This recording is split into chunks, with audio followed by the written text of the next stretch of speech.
Vamos a continuar viendo Mateo capítulo 6, versículo 9 al 10. Vamos a ver hoy la parte del Sermón del Monte y que el Señor nos enseñe a orar. Que el Señor nos enseñe a orar. ¿Y por qué? Creo que lo mejor que podemos hacer es acudir a Él en oración, ya que vamos a hablar de la oración y que Él nos tiene que enseñar, así que vamos a acudir a Él. Padre, te damos tantas gracias, Señor, por este tiempo. Señor, a veces vemos que el tiempo es tan corto para adorarte y expresar lo que sentimos y la adoración que tú te mereces, Señor. Y aún sabemos que en este mundo caído que todavía estamos habitando con este cuerpo de pecado, tenemos cansancio, Señor. Estamos limitados, Señor. Pero sabemos que un día no vamos a estar más limitados ni por el tiempo, ni por el cansancio, ni por el dolor. Vamos a adorarte eternamente. Vamos a verte, Señor. Qué precioso es saber que pronto podremos verte a ti, Jesús. Verte a la cara, ver tus heridas. Señor, gracias, gracias.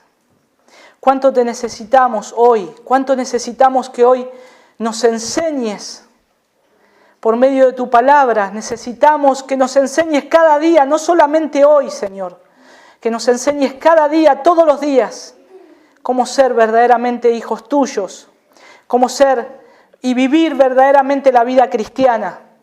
Y por eso estamos acá, Señor. Por eso estamos viéndote a ti al abrir la palabra, porque, Señor, no sabemos y acudimos a ti en auxilio, en socorro, para que nos ayudes. Oh Dios, te pido que hoy, una vez más, Señor, y como lo has hecho en toda la historia, manifieste, Señor, tu Espíritu obrando en nuestras vidas. Señor, que nuestros corazones ardan al ir a tu palabra. Señor, te ruego que nos transformes, que avives nuestras vidas, Señor. Señor, te necesitamos a ti y necesitamos que nos enseñes a orar. Señor, que al ver esta parte de este texto de la oración, al explicarlo en este sermón tan precioso que tú diste, Señor, a los que estaban escuchando, que podamos sacar de acá, Señor, esos tesoros y podamos aplicarlo a nuestra vida, Padre. Ayúdanos, Señor. Gracias, gracias. Gracias, Señor. En el nombre de Cristo Jesús. Amén. Amén. Bien, hermanos. Vamos a leer ahí Mateo capítulo 6, del 9 al 10. Recuerdan que estuvimos viendo Mateo capítulo 6, a partir del versículo 5 al versículo 8. Y ahí es la parte en la que Jesús habla acerca de la oración en estos tres mensajes, que es cómo dar la limosna, la oración y el ayuno. Ahora, Él nos enseñó la actitud que teníamos que tener al orar. Pero ahora vamos a ir un poco más profundo y vamos a ver cómo orar. Vimos, mejor dicho, cómo orar. Y ahora vamos a ver qué orar. ¿Qué orar? Y dice así el texto. Vosotros pues oraréis así. Padre nuestro que estás en los cielos, santificado sea tu nombre. Venga tu reino, hágase tu voluntad como en el cielo, así también en la tierra. Y venimos estudiando o viendo los sermones, los capítulos del 5 al 7, lo que se conoce como el Sermón del Monte. El Sermón del Monte. En una gran parte del sermón el Señor Jesús es enfático en hacernos saber que a Dios le interesa el corazón. O sea, que Dios no ve como ven los hombres. Él mira el corazón y las actitudes. Y los hombres vemos exclusivamente pero Dios ve nuestros deseos y las motivaciones del corazón.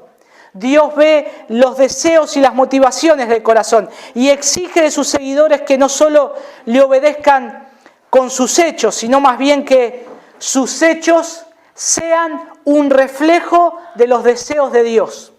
El cristiano tiene que saber que sus hechos tienen que ser un deseo de lo que Dios desea. Entonces Dios desea algo y entonces lo que tengo que hacer yo es lo que Dios desea. Y esa es la voluntad de Dios. Y hace unas semanas, cuando también iniciamos el capítulo 6, donde Jesús combate nuestra tendencia a ser visto de los hombres. ¿Se acuerdan? Cómo los fariseos hacían las oraciones para ser visto de los hombres, o daban limosna para que los otros lo vean. Y Jesús decía, ellos ya tienen su recompensa. Ellos ya tienen su recompensa. Y nos decía que nosotros tenemos que buscar las recompensas que vienen del Señor, las de Él, que son eternas. Ya vimos cómo eso también se aplicaba a estas cosas. Y también en la oración, cómo Dios exige que hagamos las cosas para Dios. Que nuestras oraciones sean de corazón y de manera consciente. De corazón y de manera consciente, sabiendo qué estoy orando, a quién le estoy orando, a quién me estoy dirigiendo. Y entonces Dios quiere que le prestemos toda nuestra atención. Que la oración que hacemos no sea una oración a vuelo de pájaro, a vuelo rasante de pájaro. ¿Vieron los pájaros cuando esos pájaros que cazan los pescados en el agua? Cómo van rasantes sobre el agua y casi parece que se van a meter, pero ellos alcanzan a ver a una presa y apenas meten sus garras y salen enseguida. Bueno, la oración del cristiano no tiene que ser de esa manera. Nosotros tenemos que zambullirnos en la presencia de Dios. Tenemos que meternos de lleno al pensamiento de nuestro Señor. Y meter y nadar bien profundo en el océano del Señor. Es tan grande y tan gigante. Y antes de pasar a la aplicación también de lo que después va a venir, que va a hablar sobre la otra parte de la oración y del ayuno, quiero que veamos el verso 9, el versículo 9, que inicia con las palabras, vosotros pues oraréis así, dice el Señor, vosotros pues oraréis así. Y es un poco también irónico que justamente después de Jesús exhortarnos a no orar con vanas repeticiones, como lo vimos antes, encuentra la oración modelo que probablemente esta oración modelo del Padre Nuestro ha sido repetida ¿cuántas veces? Montón de veces. Un montón de veces el Padre Nuestro. ¿Se acuerdan cuando nos hacían estudiar y un profesor decía la frase, esto se lo tienen que saber como el Padre Nuestro? ¿No? A mí una vez me acuerdo que me dijeron, o no sé si varias veces, pero es como que es una oración automática, mecánica y repetida muchas veces. Pero es nada más que eso, una oración repetida. Pero acá Jesús ya nos está introduciendo a la forma, a lo que Él quiere que nosotros oremos a Dios. ¿Cómo orar? ¿Cómo orar? ¿Cómo poner el orden y la argumentación delante de Dios? ¿Saben que cuando cada uno de nosotros oramos, estamos delante de Dios? A veces perdemos esa noción. Perdemos la noción de que Dios nos está mirando, de que Dios está en sus oídos atentos a escuchar a sus hijos. Y creemos que oramos al espacio, ¿no? Oramos como si mandáramos, no sé, un mensaje a una vía cósmica. Pero es Dios el que me está escuchando. El Dios es que está atento a la oración de sus hijos. Por lo tanto, yo tengo que, cuando voy a orar, antes de omitir palabra, saber adelante de quién me voy a presentar. Imagínense que ustedes mañana tengan una cita con el intendente de esta ciudad. Imagínense. No me digan lo que le van a decir, pero imagínense la reverencia o cómo voy a ir vestido, o es una cita importante en un despacho lujoso tal vez, y cómo voy a ir, cómo va a estar preparada mi vida. Me voy a presentar ante una eminencia de esta ciudad. Ahora, ¿cómo me presento delante de Dios, del Rey de este mundo, del Rey del universo, del Rey de reyes y Señor de señores. ¿Cómo me presento cada día? Y eso lo tenemos que tener en mente antes de orar. Pero vamos a ver acá, vamos a comenzar. Dice nuestro texto, vosotros pues oraréis así, Padre nuestro. Y lo primero que notamos acá es que estamos orando ¿a quién? A Dios. Ahora dice Padre nuestro. Entonces quiere decir que la oración es directamente al Padre, directamente a Dios. Y esto nos enseña que con Dios no necesitamos un mensajero. No necesitamos decirle a alguien, mira, decirle a Dios, decirle que yo necesito que Él me lleve a conocerlo más a Él. Andé y decirle. No, directamente Jesús dice, vosotros oraréis así. Vosotros van a ir al Padre y van a orar de esta manera. O sea, la vía es directa. Sus hijos tienen una comunicación directa con el Padre. Una comunicación clara y directa. No hay un intermediario. Obviamente es Jesús el que está enseñando y nosotros sabemos que Él es el único intermediario entre Dios y los hombres, porque de Él viene la salvación. Pero en la oración nosotros vemos que podemos acudir al Padre. Pero siempre saben que encontramos que es por la gracia de Cristo, por Jesús, que Él es el que me acercó al Padre. Entonces el Señor me dice, vosotros pues oraréis así, Padre nuestro.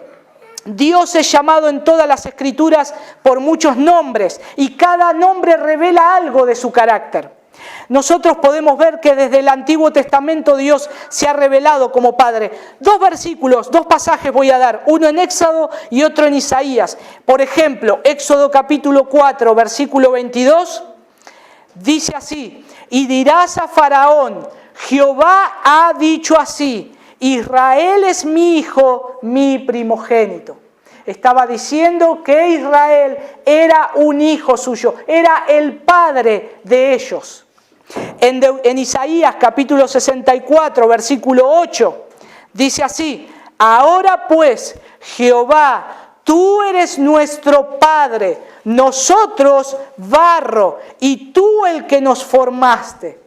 Fíjense cómo ahí ubica que Dios es mi Padre. Era en aquel entonces el Padre de ellos y también es mi Padre. Entonces Dios se revela como un Padre. Yo sé que hay muchos casos que no hemos tenido, tal vez algunos de ustedes no han tenido buenos padres. Padres que han sido ausentes, padres abusivos, padres malos. Pero yo tengo una noticia para darles hoy. El Padre que nosotros tuvimos no es el mismo Padre que Dios. Dios es nuestro Padre perfecto, amoroso, cuidadoso con sus hijos. Entonces de ninguna manera yo lo puedo comparar al carácter o ponerlo a la misma altura que un padre carnal, que Dios me lo dio porque a Él le plació, pero tuvo muchos errores, muchos pecados. En cambio Dios no tiene error, Dios no tiene pecado. Por lo tanto yo puedo confiar en este Padre. Yo me puedo lanzar a sus brazos. Puedo confiar con mi mente, mis fuerzas y todo mi corazón. Y ese es nuestro Padre. No obstante, también en aquel entonces los judíos preferían utilizar otros nombres para referirse a Dios cuando oraban. Por ejemplo, Señor, Dios grande, Rey nuestro, van a encontrar en el Antiguo Testamento cuando oraban así, etcétera, etcétera. O sea que, aunque el término Padre era conocido entre los judíos para referirse a Dios, era poco usado. Y es Jesús quien enfatiza el uso del término Padre para referirse a Dios. No es... ¿Vieron que hay algunas corrientes que dicen, no, a Dios hay que decirle Yahweh? No, a Dios hay que decirle Jehová. Y otros nombres que vienen al Antiguo Testamento y quieren como estar quitándome una relación tan cercana que Dios me dice que yo puedo tener en la Escritura, para llamarlo Padre, para clamar a Él y decirle papá, papito, cuando dice la palabra de Dios, Abba Padre, que clamamos. Él es nuestro Padre, por eso está bien que oremos y digamos Padre nuestro, Padre nuestro. Eso muestra también en un sentido, o creo que tiene mucho, que la oración no es para todo el mundo. La oración no es para todo el mundo. Aquellos que no son hijos de Dios no pueden llamar a Dios Padre, porque verdaderamente no es su Padre y ellos no son sus hijos. Ellos no tienen la comunión de hijo con Padre. Por eso el Padre nuestro es para los hijos de Dios, para todos los que creen en Él, para los que se han acercado en arrepentimiento y fe. Por eso esta oración es para los hijos de Dios, aquellos que pueden llamarle Padre. ¿Recuerdan Juan capítulo 1, versículo 11 al 12, lo que Juan escribe y dice de Jesús, del Mesías? Dice ahí Juan capítulo 1, del 11 al 12. A los suyos vino y los suyos no le recibieron. Mas a todos los que le recibieron, a los que creen en su nombre, les dio potestad de ser hechos hijos de Dios. Una persona que Dios no es su Padre, lo único que puede hacer es pedirle a Dios que lo salve. Pedirle a Dios conocerlo por medio de su Hijo Jesucristo. Arrepentirse de sus pecados y creer en Él para salvación. Y que Dios lo pueda aceptar como un hijo, como un hijo. Y esa es la oración que puede hacer un pecador. Mientras tanto, esta oración, el Padre nuestro, es para los hijos de Dios. Es para aquellos que son sus hijos. Imagínense que nosotros muchas veces oramos el Padre nuestro aún no conociendo a Dios. Entonces quiere decir que orábamos un poco, tal vez, sin conocimiento, sin conocer a Dios. Y creyendo que Dios me tenía que dar todo esto. Pero esto era para sus hijos. Esto es para aquellos que han creído en Cristo como Salvador.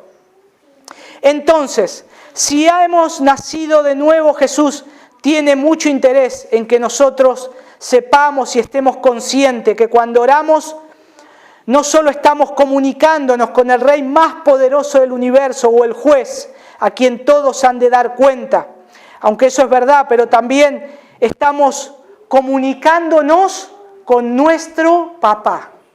Nos estamos comunicando con nuestro Padre eterno, con el Padre eterno. Por eso es tan importante enseñarle a orar a nuestros hijos también.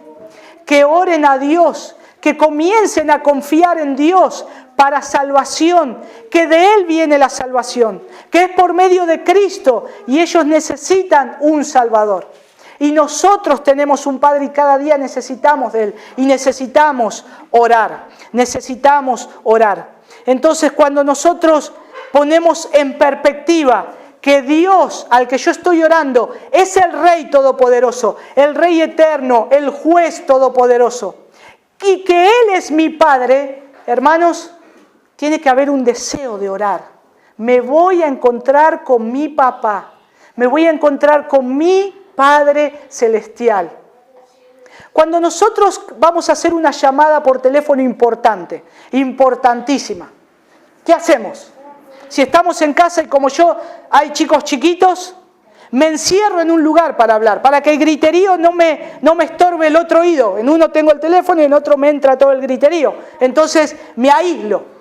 O tal vez digo, bueno, voy a hablar, tengo que hablar con alguien, un tema muy serio. Así que no interrumpan, no hagan ruido.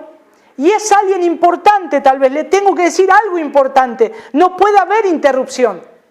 Cuando oramos, estamos con el Señor. Y cuando oramos estamos con aquel que aunque yo balbucee unas palabras que no se me entiendan, Él conoce mi corazón. Pero Él sabe que tengo la disposición a encontrarme con Él. Y sabe aún lo que mi corazón desea. Pero que yo estoy seguro que ahora estoy hablando con mi Padre.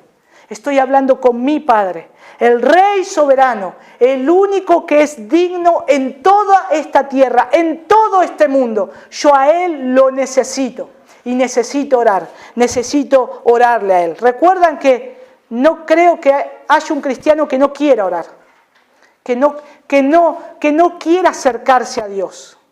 Todo cristiano desea acercarse a Dios. En alguna manera, hay distintos momentos difíciles, nuestro ánimo está medio decaído, tal vez no oramos con el mismo fervor o intensidad, pero el deseo del corazón del Hijo de Dios quiere a Dios y anhela a Dios, porque es un deseo puesto por Dios. Cuando antes no lo anhelábamos, ahora Él nos salva y nos da un deseo de desearlo a Él, de desear orar a Él y de encontrarme con Él. Y ese es el deseo que tiene todo hijo de Dios. Entonces, eso quiere decir que cuando oramos no es necesario ganarnos los afectos de Dios para impresionarlo. Dios es nuestro Padre. Él envió a su Hijo a morir por mí. ¿Qué más necesita hacer Dios? ¿No nos demuestra eso un gran afecto, un gran amor, un incomparable amor? Ya Dios, cuando nosotros nos ponemos a orar, Él ya está gozoso. Él está gozoso y presto a escucharnos, sus oídos a cada uno de nuestros hijos. ¿Pero por qué? Porque Él es mi Padre, porque Él es nuestro Padre. Ahora fíjense que dice, utiliza ese pronombre, ¿no? Nuestro, Padre nuestro. ¿Por qué Jesús no dice Padre mío que estás en el cielo? Puede ser así también. Es mi Padre y está bien. Pero Él dice Padre nuestro. Y en el párrafo anterior vimos que Dios oye la oración en secreto. Pero también, ¿cuál es la oración que Dios oye? La oración en grupo. La oración de una comunidad de hijos, de un grupo de hijos que fue salvado por la misma sangre de Jesús. Porque acá en este lugar, si oramos, nosotros decimos Padre nuestro. Porque estamos de acuerdo que Él es nuestro Padre. Porque somos sus hijos y fuimos comprados con la misma sangre. Por eso está bien decir que Él es nuestro Padre. Que Él es mi Padre y es el Padre de mis hermanos también. Hay tiempo para orar a solas y hay tiempo para orar también junto a otros hijos de Dios. Porque Él es también nuestro Padre. Y nosotros también al acercarnos a Dios, cuando oramos unos por otros, decimos Padre nuestro, es mío y es de mi hermano. Pero ahora nos estamos acercando los dos a Dios y ahora yo oro al Padre que es nuestro, pero ahora le digo, Señor, ayuda a mi hermano que está en tentación. ¿Y ven cómo yo puedo ayudar? ¿Cómo yo puedo interceder por mi hermano? Delante de un mismo Padre, podemos orar juntos y el Padre escuchándonos, atento a la oración de sus hijos. Es algo tan precioso. Pero hermanos, miren lo que sigue diciendo acá el texto. Él tiene un lugar. Él es un Padre. Él para nosotros es un Padre, para sus hijos, los que fueron salvados. Pero acá dice, ¿dónde está nuestro Padre? ¿En qué lugar está? Dice que estás en los cielos, que estás en los cielos. Y los judíos en el tiempo de Jesús veían a Dios distante, alto, sublime. Pero ahora Dios se encarnó, se hizo hombre y Jesús le está predicando un sermón y le está diciendo que ahora Él está cerca. Él está cerca de ellos. Y lo está trayendo a una relación íntima. Y hoy en día podemos ver cómo también en el ambiente evangélico tendemos a ver a Dios tierno, cerca, pero también olvidando su majestad. Hermanos, que tengamos a Dios hoy y podamos orar a Dios las 24 horas del día, estar acá a orar, pasar 2 minutos y decir, vamos a volver a orar y Dios nos escucha, no quiere decir que Dios pierda su lugar.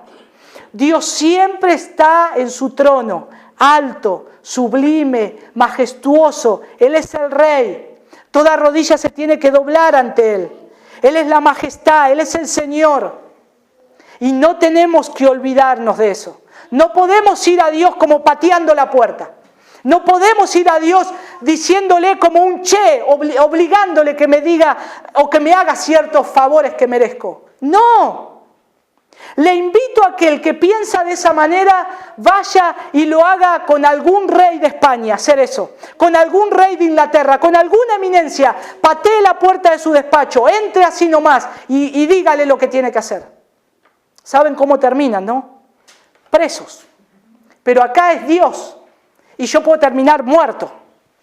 Él es el soberano, Él es rey, Él está en su trono, Él está en los cielos, majestuoso. Ahora ven cómo Dios es un Padre amoroso, pero a su vez cómo es un Rey precioso, gigante. Ahora, ¿no les pasa que a veces no entienden cómo un Rey soberano de toda la tierra, de todo este mundo, creador de todas las cosas, el que es, el que era y el que ha de venir, me escucha a mí? A mí. ¿Qué soy? ¿Qué soy? Nada. Una partícula que vuela en el espacio. Él quiere escuchar a sus hijos. Él tiene ese deseo de escucharnos a cada uno de nosotros. ¡Qué privilegio! ¡Qué privilegio que tenemos! Y a veces nosotros también cantamos algunas canciones, como dice una de nuestras canciones, Poderoso Dios eterno. Hoy cantamos varias canciones que ponen la majestad de Dios. Y está bien, pero no nos olvidemos que al orar Dios sigue siendo ese Rey soberano. Él sigue siendo ese Rey todopoderoso y que podemos orar a Él. Y vemos también 3 gloriosas peticiones al analizar el modelo de oración o de esta oración. Y es fácil detectar 2 partes, cada una con 3 peticiones. En los versos del 9 al 10, las peticiones giran alrededor de los intereses del reino de Dios. De lo que estamos viendo hoy, los intereses del reino de Dios. ¿Quién es Dios? ¿Dónde está Dios? ¿Dónde está ubicado? Mientras que en los versos del 11 al 13 las peticiones giran alrededor de nuestras necesidades. De nuestras necesidades. Y este es un modelo perfecto para orar. A veces cuando algunos dicen, yo no sé cómo orar, bueno, hoy estamos viendo cómo orar. Cómo poner el orden, a quién estamos orando y después qué necesitamos. Y es algo tan hermoso ver que Jesús nos haya dejado este modelo también. Ahora dice en la siguiente versículo, en la última parte del versículo 9, santificado sea tu nombre. Si Dios te concediera una sola petición en tu vida, imaginémonos que Dios nos digan, te voy a conceder una sola petición, que me hagas una sola petición en toda tu vida que veas que seas o que andes como cristiano. ¿Qué le pediríamos? ¿Qué le pediríamos? Y se acabó, ya está, sabiduría y listo. Ya no hay más, ya no se puede pedir más, es una sola. Pero bueno, vos, tía, porque vos leíste Salomón.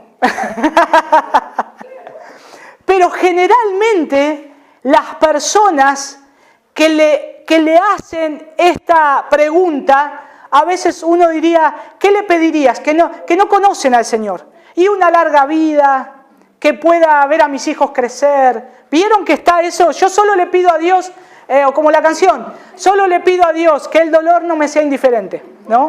Y entonces es una sola cosa, que el dolor no me sea indiferente y después se despacha con toda la lista que tiene. Entonces no era una sola cosa, eran varias cosas. Pero pasa siempre por un bienestar personal, por algo propio, por algo que yo quiero tener. Y tal vez le pidamos también por la salvación de nuestros hijos, o que nos libere del pecado y nos ayude a andar en sus caminos. Todas son peticiones válidas que también la Biblia nos enseña a orar. No obstante, vemos que es bastante revelador que cuando Jesús nos enseña a orar, la primera y más importante petición es que Dios sea santificado. Que Dios santifique ¿qué? Su nombre. La petición más importante es que el nombre de Dios sea santificado. Y eso está acá, hermanos. Padre nuestro que estás en los cielos, ya está en el lugar, ya vemos que Él es mi papá. Ahora dice, santificado sea tu nombre. No dice mi nombre, mi persona, sino que es Él. Es el nombre de Él. ¿Saben por qué? Porque todo se trata de Él. Todo lo creado en este mundo, en este pequeño mundo, las otras galaxias que Él hizo, las estrellas, el cielo, todo es para Él, para su propia gloria y para su propia adoración. Y el nombre de Él tiene que ser santificado. Eso es lo más importante. Y hermanos, este mensaje y esta petición no concuerdan con aquel evangelio que pone su interés en el hombre. No lo puede tolerar. No puede tolerar esa soberanía de Dios. Que Dios está bien con Él solo. Que si no existiera nadie en este mundo, ninguna vida en este planeta, Él es grande y majestuoso y Él está bien consigo mismo. No lo puede tolerar. Pero hermanos, cuando nosotros entendemos esto, mirando a Cristo, mirando al Padre, eso, el corazón se ensancha. El corazón le da toda la gloria a Dios. Porque decimos, sí, Señor, solamente tu nombre tiene que ser santificado. Solo es por tu gloria y por tu adoración. No importa nada más en este mundo. No importa mi vida. No importa lo que tenga. No importa lo que tuve. No importa lo que voy a tener. Tu nombre tiene que ser exaltado. Es lo único que importa. Y es así. El nombre de Dios tiene que ser santificado. Y cuando pedimos así, en efecto, estamos pidiendo que todo lo que suceda en este universo le dé honra, exalte y glorifique el nombre de Dios. Isaías capítulo 26, versículo 8 y 9. Noten ahí, Isaías 26, 8 y 9 dice: también en el camino de tus juicios, oh Jehová, te hemos esperado. Tu nombre y tu memoria son el deseo de nuestra alma. Con mi alma te he deseado en la noche, y en tanto que me dure el espíritu dentro de mí, madrugaré a buscarte. Porque luego que hay juicios tuyos en la tierra, los moradores del mundo aprenden justicia. Precioso. Salmo 27, versículo 4. Salmo 27, 4. Una cosa he demandado a Jehová, esta buscaré, que esté yo en la casa de Jehová todos los días de mi vida, para contemplar la hermosura de Jehová y para inquirir en su templo. Hermanos, yo espero que esto siempre siga así, pero el mensaje desde este lugar, estamos empeñados en que todos juntos, en las predicaciones, en las enseñanzas que demos hasta que el Señor nos dé vida, siempre van a estar pendientes y siempre van a estar apuntadas a que el nombre de Dios sea glorificado, a que el nombre del Señor sea exaltado. Es el único objetivo que tenemos. Es la primera petición que tenemos del Padre, que sea el nombre de Dios santificado. Que sea el nombre de Dios santificado. ¿Cuántos quieren ser felices? Yo quiero ser feliz. Yo creo que todos queremos ser felices. Y ese anhelo por ser felices, Dios lo puso en el corazón de los hombres. No está mal. Es un anhelo que Dios pone en el corazón de los hombres. Y el anhelo de nuestro corazón o de mi corazón es encontrar aquello que me pueda dar paz, tranquilidad, gozo, alegría, seguridad. Y entonces vemos que desde que nacemos estamos buscando eso. La naturaleza del niño cuando nace, ¿qué busca? La seguridad, la paz, en los brazos de los padres, el consuelo, el amor, porque es con lo que nace, con un deseo de felicidad y de estar seguro con algo, y comienza a caminar así. Y algunos lo que buscan tal vez es el entretenimiento, los placeres de esta vida, las cosas pasajeras de este mundo. Y lo buscan en la economía, en la prosperidad. Otros también lo buscan en su familia, otros lo buscan en los hijos, otros lo buscan en un novio, otro en una carrera exitosa, y podemos así seguir la lista. Y todos los días tu corazón anhela y te pide que le des ese deleite y esa paz. Pero puedo asegurar que aún muchas veces no lo hemos encontrado. No lo hemos encontrado. Y si alguno que está acá todavía está buscando esa paz y ese gozo y ese anhelo y esa felicidad, escuchen lo que Dios dice, nos dice a nosotros, en el Salmo 37, versículo 4.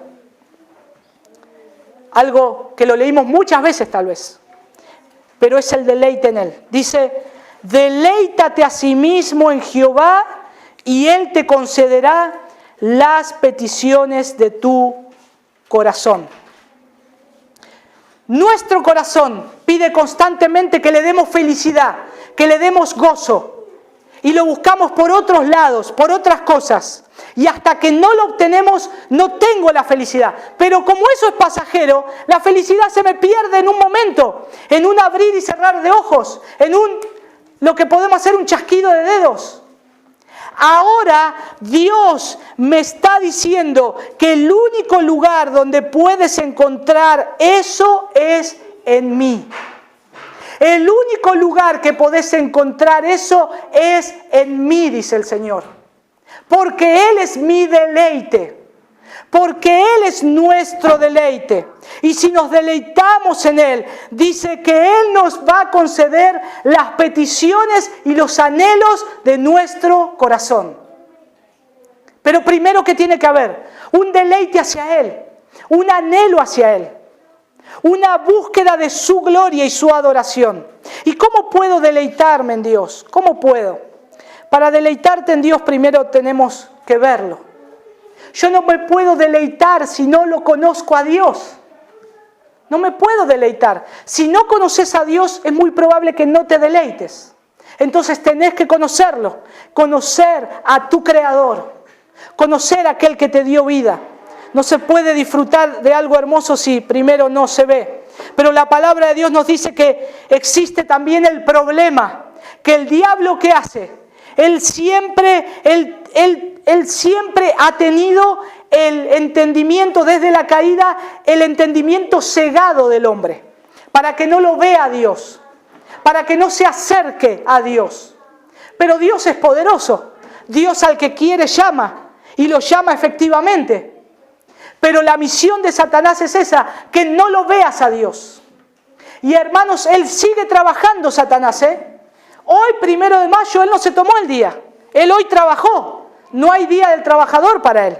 Al igual que para Dios, él sigue trabajando.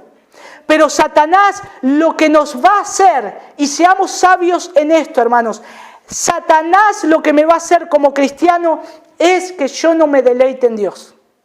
Es que yo no quiera gozarme en Dios. Y Él siempre nos va a poner trabas. Y Él siempre nos va a poner circunstancias y problemas para cortar mi deleite en Dios. Y si yo soy sabio, yo voy a saber de dónde es el ataque y yo voy a acudir a Dios para que venga a socorrerme. Entonces tenemos que prestar mucha atención. Hay obstáculos que a veces no nos están permitiendo ver a Dios cuando yo no puedo deleitarme en Dios. Si hoy tal vez no nos podemos deleitar a Dios, que el Señor nos muestre cuáles son esos obstáculos para poder ver la hermosura de Dios. Y entonces vemos que para que podamos deleitarnos a Dios, Él tiene que quitar esos obstáculos. Tiene que quitar esas cosas que nos estorban. Él lo tiene que hacer. Nosotros estamos pidiéndole que haga su nombre sumamente valioso en las mentes y en los corazones. Pero primeramente, ¿de quién? Mía. Mía. Yo quiero que el nombre de Dios sea exaltado. Pero primero en mi corazón, en mi mente. Si yo quiero que Dios sea glorioso y majestuoso en otros, y uso la palabra de Dios para mostrarle lo glorioso y majestuoso que es en otros, pero en mi vida no lo es, solamente tengo palabras. Solamente tengo un lindo discurso, un lindo mensaje. Primeramente tengo que ver la realidad, que Dios es valioso para mí, que yo vivo eso y que es valioso para mi vida y qué glorioso que es para mí, para que yo pueda estar comunicando cómo es Dios y qué es lo que Dios desea.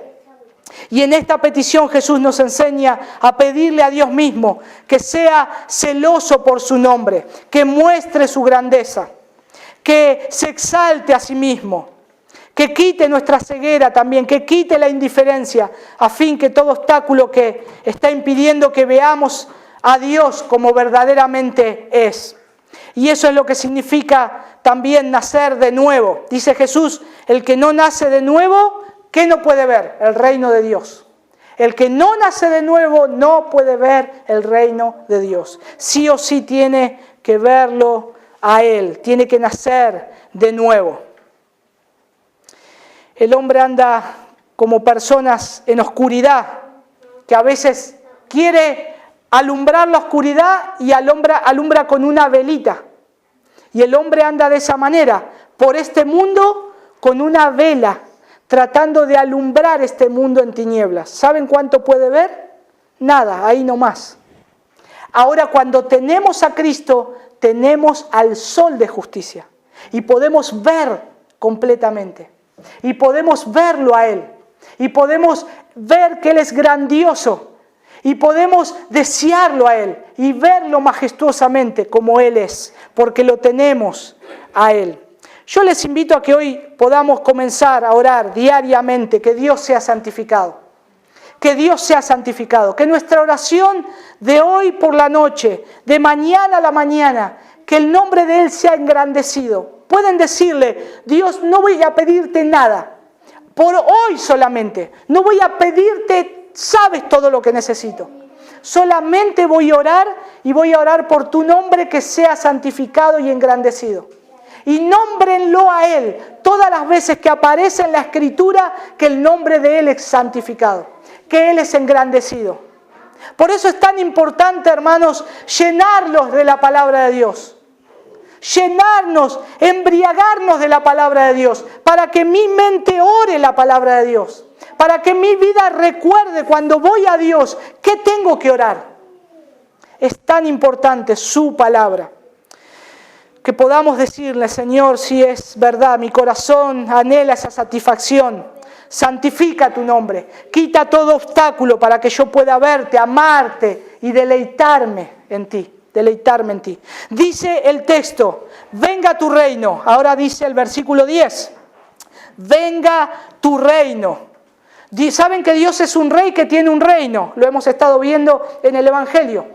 Él es un rey que tiene un reino y Jesús se refiere frecuentemente a este reino como el reino de los cielos. El reino de los cielos se ha acercado, dijo Él, o dice Él en su palabra. Y aunque Dios es soberano sobre toda la creación, el reino de Dios todavía no está completamente establecido en la tierra, pero nosotros podemos ver que en el mundo espiritual hay dos reinos. Todavía está el reino de las tinieblas, pero el reino de los cielos. Entonces nosotros vemos que hay una lucha, pero Dios es el soberano, Dios es el que controla todo. Pero nosotros tenemos que saber que todavía nosotros luchamos con el pecado, luchamos con el pecado. Y entonces nosotros ahora tenemos que ver cómo orar, cómo pedirle a Dios, cómo ver a Dios dónde Él está y quién es Él. Pero tenemos que ver qué dice Él cuando dice, venga tu reino, venga tu reino. Ahí en Mateo capítulo 4, versículo 17, antes estuvimos viendo hace unos meses atrás, cuando Jesús dice, desde entonces comenzó a predicar y a decir, arrepentíos, porque el reino de los cielos se ha acercado. Entonces, ¿cómo avanza el reino de los cielos en esta tierra hoy? ¿Cómo avanzaba el reino de los cielos cuando Jesús dijo eso? Y ahora, ¿cómo avanza el reino de los cielos hoy todavía? ¿Con fuerzas militares? ¿Con fuerzas de choque, de avance, de cristianos que van a las armas y vamos a ganar al Señor, para el Señor? ¿Con ser más prósperos? Yo establezco el reino de los cielos porque tengo una casa y un auto a 0 kilómetros. Y la gente puede ver que acá está el reino de los cielos, en mi vida. El reino de los cielos se establece porque tenemos una iglesia gigante. Mirá los frutos. Esto es el reino de los cielos. Y cuando agacho mi mirada y veo la escritura, digo, no, le erré. Le erré como Higuaín con el penal que pateó en la final allá arriba, hasta fuera de la tribuna. Dice Jesús, arrepentíos porque el reino de los cielos se ha acercado. El reino de los cielos avanza de una manera, ¿por medio de qué? Del arrepentimiento de los hombres y del acercamiento a Él. De esa manera avanza el reino de los cielos. El reino de los cielos avanza por medio del arrepentimiento de los hombres. Cuando pedimos, venga a tu reino, estamos pidiendo que las fronteras del reino de Dios se expandan cada vez más por medio de la predicación del Evangelio. Por medio de que el Evangelio avance en esta ciudad, en esta nación. Y que muchos hombres crean en Él, se arrepientan y crean en Cristo. Ese es el avance del reino de los cielos. Porque es arrepentíos y creed en el Evangelio. Estamos pidiendo que Dios traslade a los hombres del reino de las tinieblas, a los hombres del reino de las tinieblas al reino de los cielos. Como dice Colosenses capítulo 1, versículos 3 y 14. El cual nos ha librado de la potestad de las tinieblas y trasladado al reino de su amado Hijo, en quien tenemos redención por su sangre, el perdón de los pecados. Hermanos, la oración es, Señor, que tu reino avance, que Bahía Blanca pueda conocer tu nombre, que mi familia pueda conocerte, que los que están duros de corazón, Señor, puedan conocerte, tu evangelio le alumbre, que yo pueda hablarles. Y si no, Señor, que las piedras le hablen, pero te ruego que puedan arrepentirse y creer en ti para salvación. Y ahí yo estoy orando para que el reino de los cielos avance, para que donde hay tinieblas resplandezca la luz de Cristo. Y se establezca el reino de los cielos, comience a avanzar el reino de los cielos, que los hombres y las mujeres se arrepientan de sus pecados, pongan su fe en Jesucristo y sean trasladados del dominio del pecado al reino de Cristo. Mateo capítulo 28, versículo 18 al 20, dice, y Jesús se acercó y les habló diciendo, toda potestad me es dada en el cielo y en la tierra, por tanto, id y haced discípulos a todas las naciones, bautizándolos en el nombre del Padre y del Hijo y del Espíritu Santo, enseñándoles que guarden todas las cosas que os he mandado. Y aquí yo estoy con vosotros todos los días hasta el fin del mundo. Amén. Así, hermanos, es como el reino de los cielos se extiende. ¿Cómo? Predicando el Evangelio, hablándoles a otros de Cristo, pero no solamente eso, haciendo discípulos, haciendo discípulos. ¿Cuántos de nosotros en este lugar tiene por lo menos un discípulo que le está hablando, que le está evangelizando, que lo está siguiendo, que le está enseñando acerca de la salvación de Dios? Esa pregunta me la tengo que hacer hoy. Y hermanos, es algo que Dios nos exige. Esto es un mandamiento. Id y haced discípulos. No es una opción para el cristiano. No es si quiero lo hago. No, es id y haced discípulos. Pero Satanás nos engaña y nos empieza a decir, no, pero es mejor que estés tal vez un poco más haciendo otras cosas, otras actividades en la iglesia. Y empezás a hacer muchas actividades. Y estás ayudando a tus hermanos y es bueno. Y el ir y hacer discípulos todavía queda ahí esperando. Y está en la palabra, no lo podemos borrar. Es un mandato de Dios. Ir y hacer discípulos. ¿Cuántos discípulos tengo hoy? Tenemos que orar que Dios nos dé discípulos. Yo creo que por dos razones. Una, porque Dios lo dice. Y la otra, hermanos, porque nos ponemos como los obesos que no hacen ninguna actividad física. Empezamos a engordar, empezamos a conocer a Dios y a tener unas mentes teológicas así gigantes y es un cuerpo deforme. La cabeza se me va a todos lados de todo lo que sé, pero no tengo un equilibrio. ¿Dónde están los discípulos? ¿Dónde estás todo lo que estoy aprendiendo en la Escritura volcado en algo que Dios me dijo que tengo que hacer? ¿Dónde está? Lo tengo que hacer. Empecemos por lo menos, y no es por lo menos, es que lo tenemos que hacer por nuestros hijos. Sentémonos y hagamos discípulos. Si no lo hacemos afuera, pero la responsabilidad es esa. Y ahora, si Dios me da la opción de poder predicar de Cristo y traer a alguien hacia Cristo, como dice Spurgeon, ganarlos para Cristo, entonces yo lo voy a traer y voy a ser un discípulo de Cristo. Y está bien, estoy cumpliendo el mandato de Él.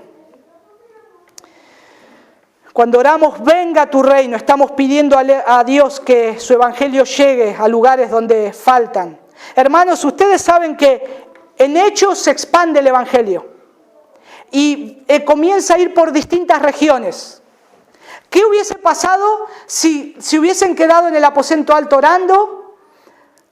Venía el Espíritu Santo y si hubiesen quedado estudiando la teología del Espíritu Santo.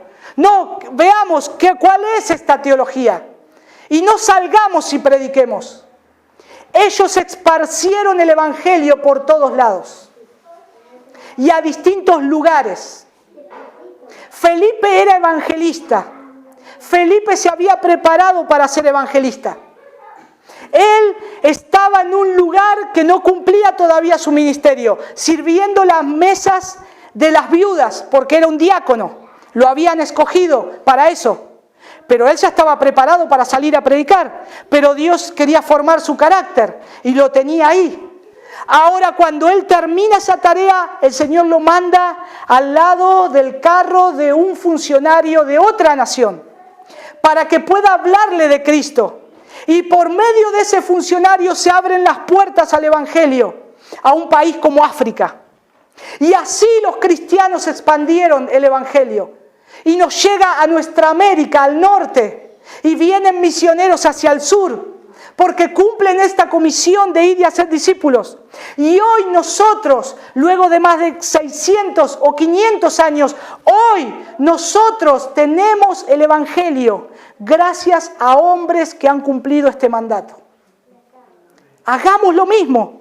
Sigamos esparciendo el Evangelio. Sigamos esparciendo el mensaje de Cristo, haciendo discípulos. Tomando y haciendo discípulos y orando para que el reino de los cielos avance en la gran comisión. Venga tu reino también es un ruego por la venida de Cristo. Venga tu reino también es un ruego por la venida de Cristo.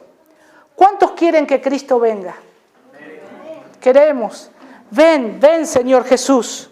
A veces, hermanos, ¿saben cuándo me pruebo con esta pregunta? A mí mismo, cuando estoy viviendo un momento de suma felicidad terrenal.